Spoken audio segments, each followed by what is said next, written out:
What's going on, guys? So today's video, I want to talk about what's more important, your equipment or your snakes.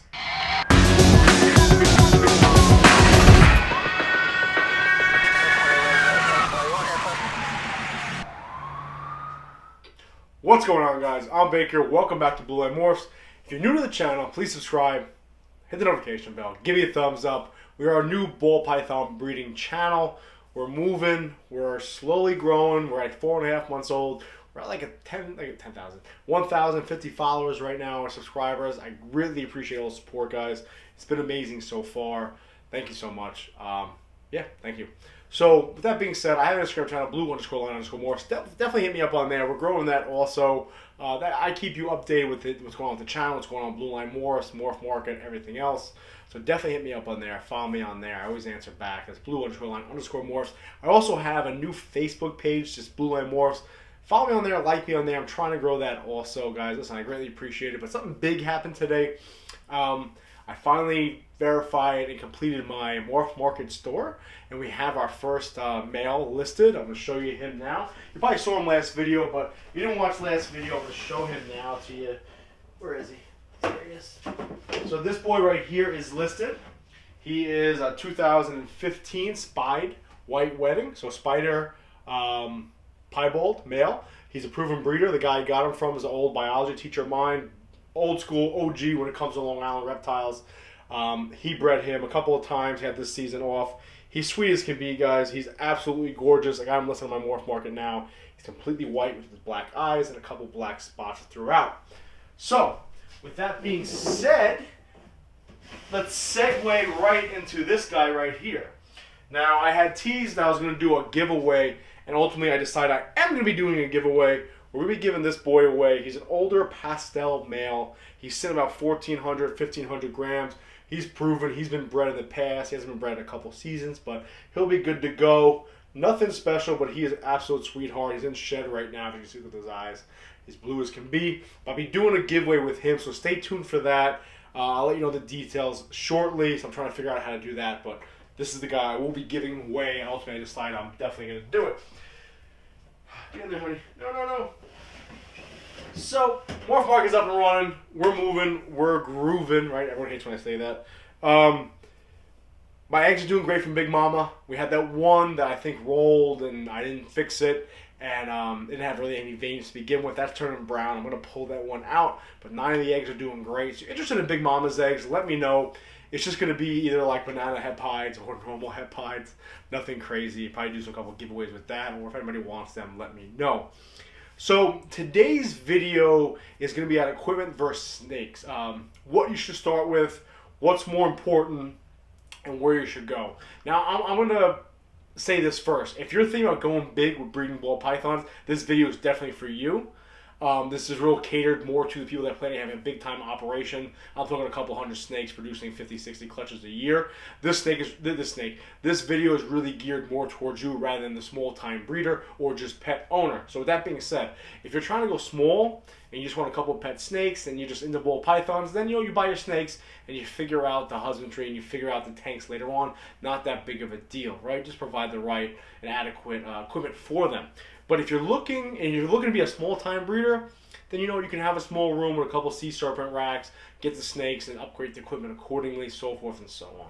But if you're looking to go big, which I am, I'm looking to produce probably 100 clutches a year eventually, might take a few years, but that's my ultimate goal, then I would suggest starting with the equipment. Now, I know a lot of people are going to say, well, why the fuck are you going to start with the equipment for? Like, if without the snakes, you're not going to be able to produce any snakes, right? Without snakes, you can't breed snakes. It's that simple. So why you start with the equipment?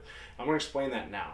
So I'm going to tell you my 2 experiences I had with equipment issues and why I feel like had I had the proper equipment, it would have benefited me greatly.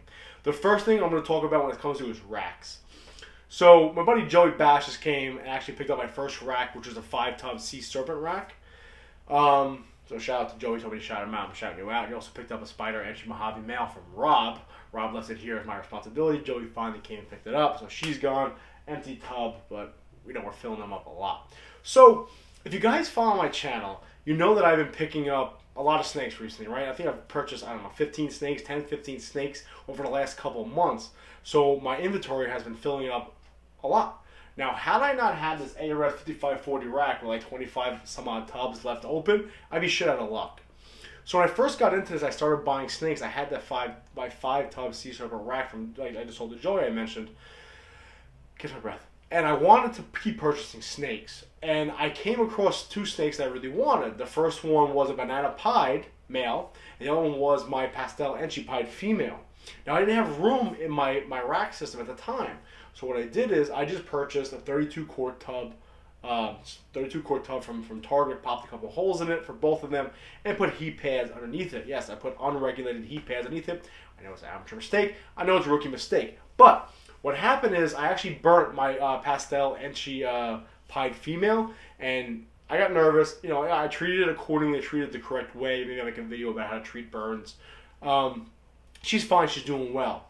But had I not had that outcome, and had I, screwed up the animal completely, got an infection, ultimately died, one, it's not fair to the animal, right? If you're breeding animals, take care of the animals, do the right thing. But secondly, it's been a waste of my money, a waste of my time, etc. More importantly, the animal, right?